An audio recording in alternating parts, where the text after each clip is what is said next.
Hello and welcome to the Doctor's Corner. I'm your host as always, Dr. Mark Pinsky, and today we're resuming our series on fat loss. Today with me, Mr. Mike Marks. Mike and I have known each other for what, 20 years? 30. It just feels like 30, but it's probably about 20 years. Mike is a patient of mine in my clinic, but he also is a fat loss clinic patient. So welcome to the program, Mike. Well, thanks. And what I'd like to do in the beginning, tell them a little bit about yourself. That'll help them understand, who you are and what you do. And we'll ask you further questions after that. Okay. I'm 75 years old. I am the founding partner of a medium-sized consulting company that worked in industrial markets. And I used to be the managing partner up till a couple of years ago. And now the other partners are buying me out. And so I get a nice check at the end of the year. And I said, treat me like a lump in a toothpaste tube and squeeze me out. I started off in electronic warfare and weapons research and got pretty good at it.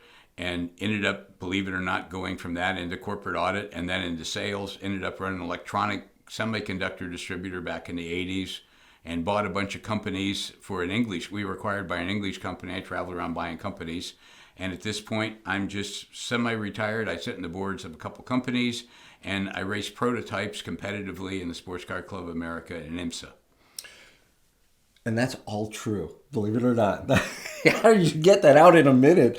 Holy crow. Well, you told me to only say some of the good stuff.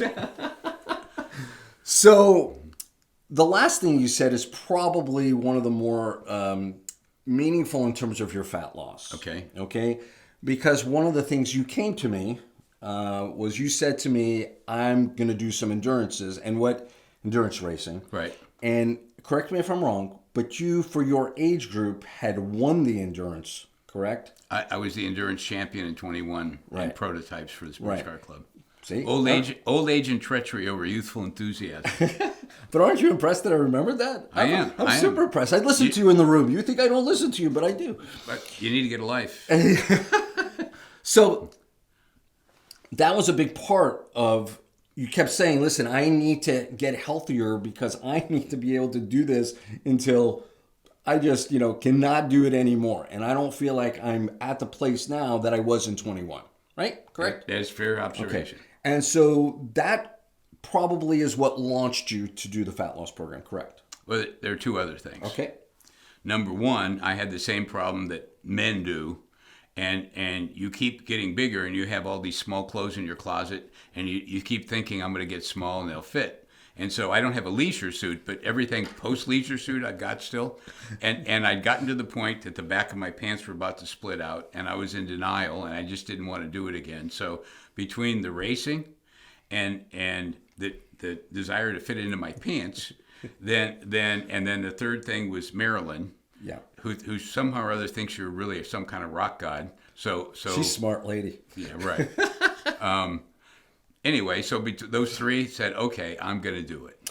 So truth, and then yes, that is also true. But and so Marilyn's also in the program, and I think that we talk about these things all the time. How when you have that support, right? Not just the support from me, but when you have the support at home and you're doing it with somebody, that really is beneficial. It really helps a lot.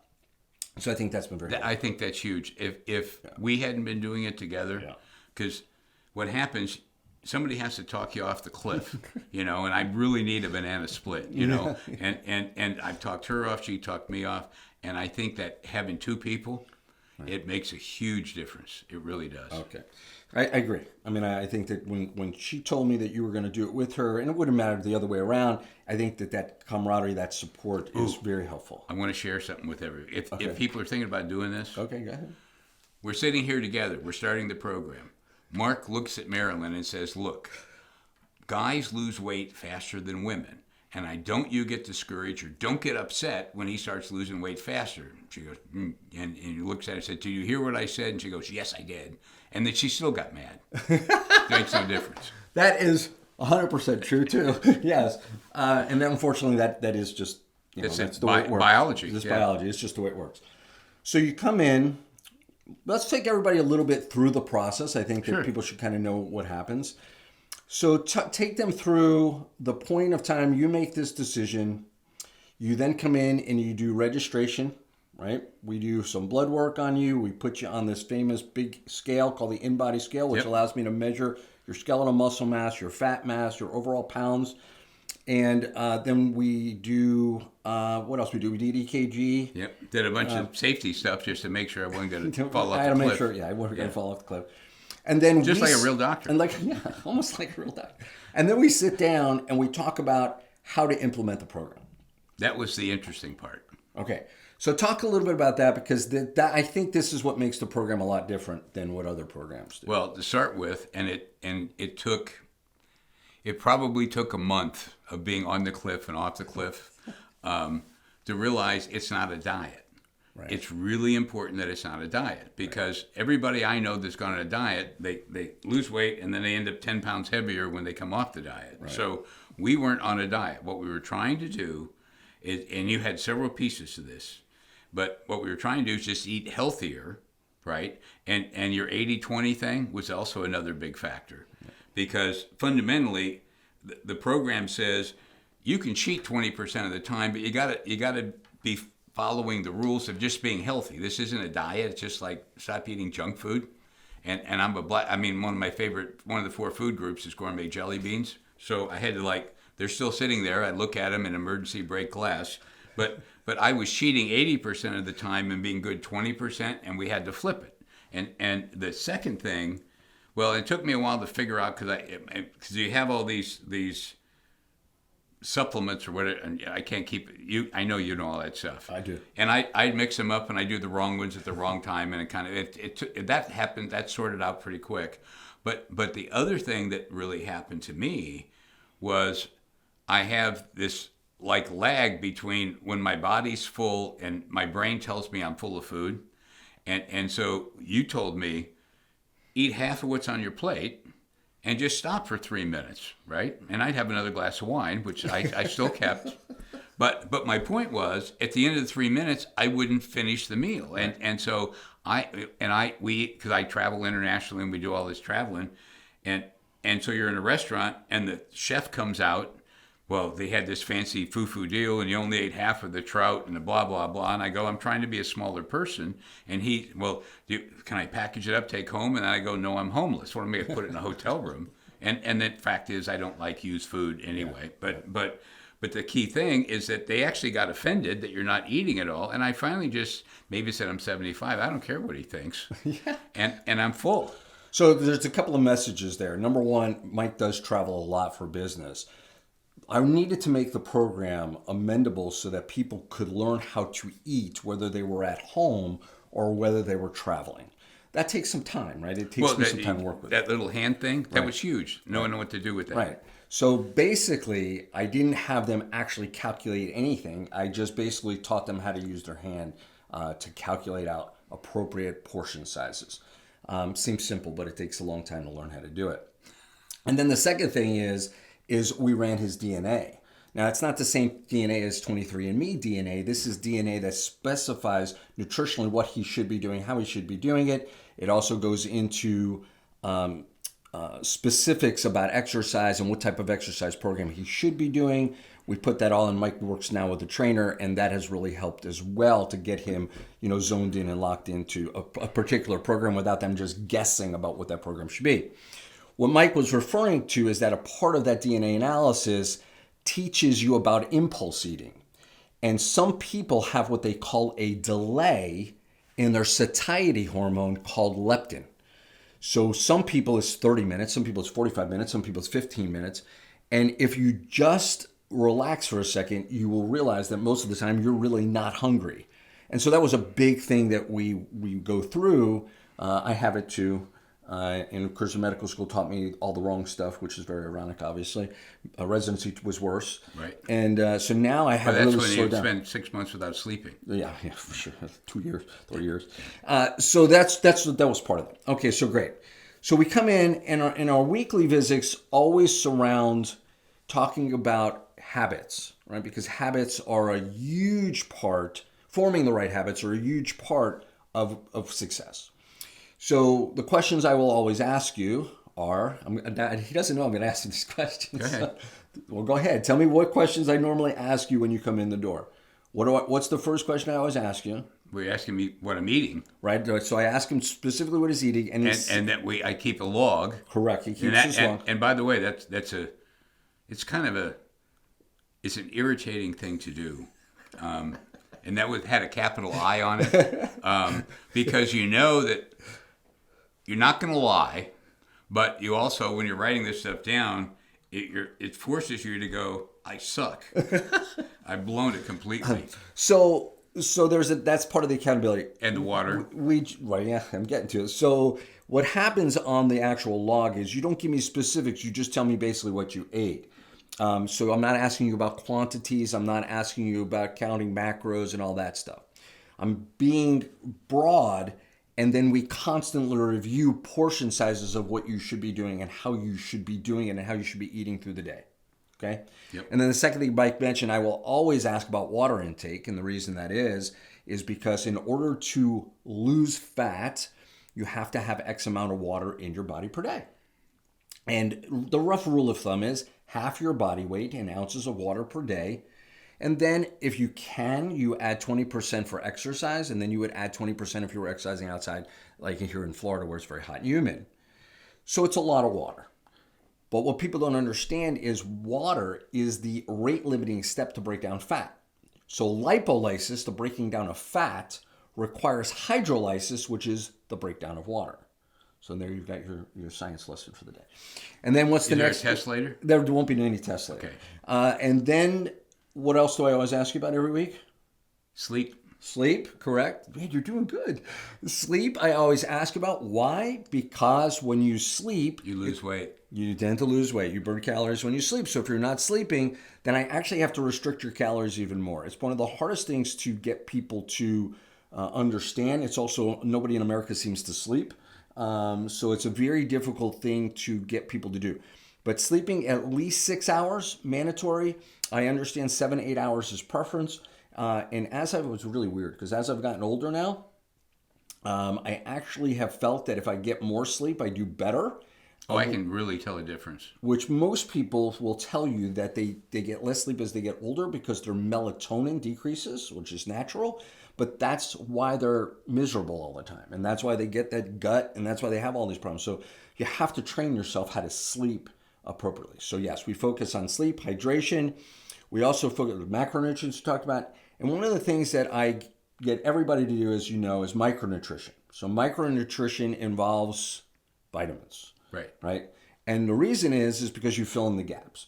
No matter how good you are at eating, we've talked about this a million times, unfortunately the food supply is awful. So we can't help but understand that the average person really only gets about a third of all the nutrients they're supposed to get, no matter what we try to do.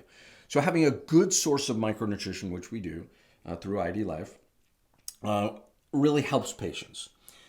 The other thing we did initially, it's been a long time ago, so I don't know if you remember, but initially we did the detox.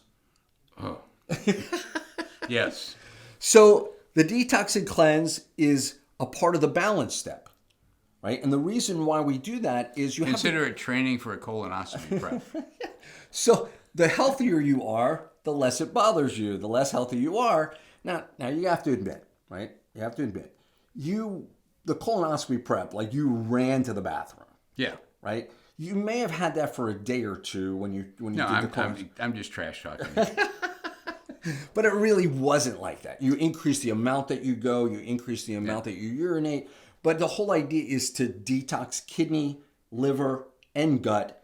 Because if you don't get rid of all the junk, how are you going to get the good stuff back in? Actually, one of the other things that happened was when you go through that whole thing, because I think it seemed like a long time. It was like a week. 30 days? Well, the cleanse is only 5 days. 5 days. Okay. Right. Well, but the thing is, I lost a lot of weight. Right. And it's not just pooping. I felt different after it because whatever was in there wasn't in there when it was done. I'm not sure what it was, but I didn't miss it at all. So again, the first 5 days is really more of a gut thing to prepare your gut that hey, something's coming. Initially, you start with the kidney stuff, so you're detoxifying the kidney. Why do they start with the kidney first? It's the smallest organ of detoxification, so your body doesn't go into shock, right? Then what you start to notice is at days 6 through days 20, you start to detoxify the liver, but you're getting rid of certain things, fungi, yeast, parasites, which most detoxes and cleanses don't address. And you're also starting to now detoxify the liver. So what happens a lot of the times... By the way, I have a world-class liver. I'm Irish. He does have a world-class liver. I'm going to chop it up in little cubes and put capes on it for anybody who's got cirrhosis. And just do a It's transplant. unbelievable. He really... It irritates him that I drink and it still looks good. Praise be God. It looks great. And so the bottom line is the whole liver detoxification. So for a couple of days, maybe in the middle of the detox, it's hard for people to sleep. And the reason it's hard for them to sleep is because the liver works the hardest between 2 and 4 a.m. Didn't know that. But once you start to get the liver used to something's coming, that's when people start to say to me, oh my gosh, that's the best sleep I've ever had. That was fantastic. They also notice, obviously, they have more energy. Their dreams are better. Everything about them seems better, right? Well, again, you're getting rid of junk, and you're restoring. And the last 10 days is a restoration of all of your biome, your gut biome. All the good bacteria gets restored. So that's, I think, why people feel good. Now, I don't do it as much for weight loss or fat loss as most people think I do. And there are some people who do the detox who lose significant weight. I mean, there's people who lose 10, 12 pounds doing that. I don't do it for that reason. I know that the success since I've started to do the detox and cleanse with the rest of the program has been over the top. And that's the reason why we went to it. Same reason we went to the DNA. So that's sort of the whole process. What else can we talk about that I didn't talk about? Race cars? So let me ask you this question. All right. I do what I want to say. Now, so Michael, how much did you lose? I don't know. My memory my motivation from the pants splitting or getting ready to split, right. I was 208 or 209. Right. And I'm now floating about 171. Right. So everybody will say, "Oh, that's really good." But I don't think people understand when you get to be 75 years old, your metabolic rate really slows down. So to crank up your metabolic rate, a lot has to do with what he was willing to do. A lot has to do with the way the program works. But the amount of fat that he lost, every single bit of his quote-unquote weight loss is all fat. He lost no skeletal muscle mass during this time, which is a big deal because other weight loss clinics just focus on weight loss, not fat loss. It's not weight that kills you. It's fat that kills you. Yep. And so the bottom line is, I know he feels like $1 million. He's always like this, but I know he feels like $1 million. We talk about it all the time. And it's a wonderful thing for me to watch because I've watched your journey. I know your journey. The healthiest I've ever seen you. So I'm super excited about that. And can I share one thing? You may. I had my physical earlier this week, and I walked in, and he was actually explaining that he was upset with me. And I said, why? And he says, I don't have anything to criticize you for, and it really bothers me. I really didn't have anything negative to say. So normally there's some improvement I can help him make. I kind of felt a little worthless. Well, before I do the blood work, I always have 3 shots of tequila, 2 handfuls of gourmet jelly beans, because I want my liver to have been exercised before I do it instead of being healthy for 3 days. And it still came out good. It still came out good, yes. All right, anything else we forgot? Well, I mean, to me, it was really interesting, the percentage of fat in food. And I never looked at that before. I didn't know how to read a food label. And the thing that's really interesting is there's so much fat, and a lot of these things. And even looking at like protein bars and the rest of it, it's disguised candy. Right. And so there's a whole education thing that goes along with it. And you just start to do trade-offs. Right. What I've done now, and I'm free, is before, if you look at most people, they eat, and the only criteria they have is, I don't want to be hungry, and does it taste good? Right. Right? And so it's all, how good does it taste? Right. Well, so now I have 2 factors. How good does it taste, and how good is it for me? Now, I used to just maximize how good it tasted. Now I'm balancing both, and I go, this tastes okay, but it's really good for me, and I make that decision, and it's made everything just a whole lot easier. Now, and when I went to my 75th birthday, we didn't just go off the wagon, we burned the wagon. I mean, did the whole banana, and that's why I came in and bought another cleanse. 'Cause it's just. But the thing is, you get a rhythm and you know what works, and what I feel really good about, and Marilyn is still in the program. She still has to. I don't know what She's doing very well. Well, but she still needs to lose 10 pounds or whatever it is. She says 15, just so you know. Well, that she's gonna. Yeah, she's always gonna tell me more. She's my 75-year-old hottie that thinks she's 28 and is pissed off because her body looks different. Listen, we have our own little goals, Marilyn and I, right? Yeah. We don't share those goals with anybody. We have our own little thing that we're working on. I think it's great. And you're the beneficiary of that, so don't complain. I'm highly focused. Anything I can do to support that, sign me up at, man. But the thing is, if you just think about the life that you have, I've never been in I've been on diets and they never work. But I mean, this whole thing about learning how to eat, and you can't completely blow the whole thing off, but it's how do you find the balance, and the core that I have is now healthy, and things taste different. Actually, that's the other thing, is that when you cut back on all these processed foods, it's kind of like when I used to do a lot of drugs. It took a lot more drugs to get high, right? Because you're just used to it. And with food, in terms of taste, you had to get more and more extreme, the processed food. And things taste different once you stop eating all that junk. And the other thing now, like in airports, they now have farmers markets that you can see. You can get a jar of food, real food, like a salad or something like that, and they recycle the glass jars going back in. So I mean, if you look, you have to look for it. Yeah, right. Otherwise, it's going to be pure junk. Right, but 10 years ago that didn't even exist. Yeah. So the demand is there. Yeah. It's a misnomer, I think, that the demand's not there. Unfortunately, what's happened is we are so surrounded by so much junk. I mean, there's 80,000 chemicals being used out there, pesticides, insecticides, whatever, and really there's only been 200 of them tested.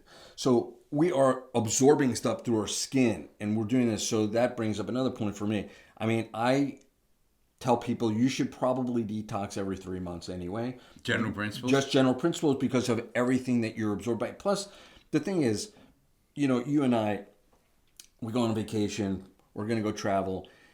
You're not, and you shouldn't be, like so confined that you just don't enjoy yourself, right? Here's what I notice, even for myself. When I go now and I go and have a good time, I have a good time. But I'm not like eating 13 different desserts, right? I have little bits of dessert and it just, satisfies me. Now, what's weird about that is I really was a carbaholic. Well, you and me both.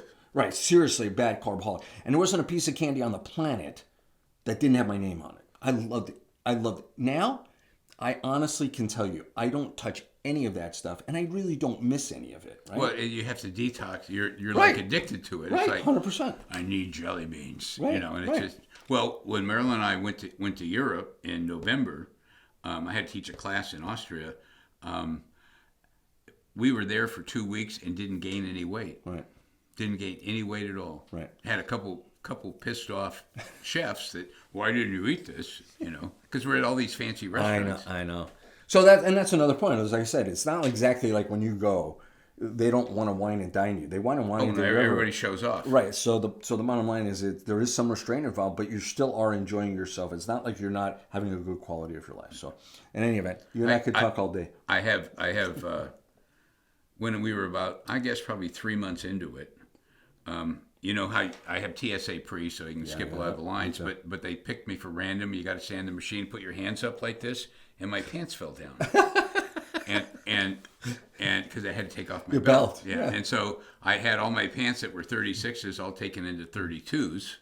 And now but the thing is, that just so they didn't fall down, but all the butts were baggy, So I'm just now to the point. It's time to actually go get grown-up clothes, because I look like Tom Hanks in that movie Big, where you're wearing your father's coat walking around, So this is pretty much a lot the way of our issues meetings he doesn't talk about. Yeah, this is pretty much the way our meetings go when he comes and sees me as a patient, which is why when I look back at our appointments, I'm like, did we ever do anything?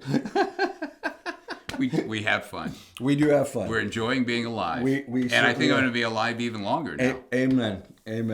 All right, we're going to wrap it up. Okay. All right. I'll see you later, brother. Do you want to have a joke to wrap it with? No. No. Is it clean? Remember the teabag joke? I don't know that you can. Can't do that? Okay. For Mike Marks, I am Dr. Mark Pinsky. Thank you for watching The Doctor's Corner. This is Dr. Mark Pinsky once again, asking you to forward questions to us, whether regarding this episode or any of our past episodes, at drmarkscorner@gmail.com. Also, don't forget to check us out on our website, pinskywellness.com or pinskyweightloss.com. We look forward to hearing all of your questions, and we'll get back to you as soon as we do. Y'all have a great week.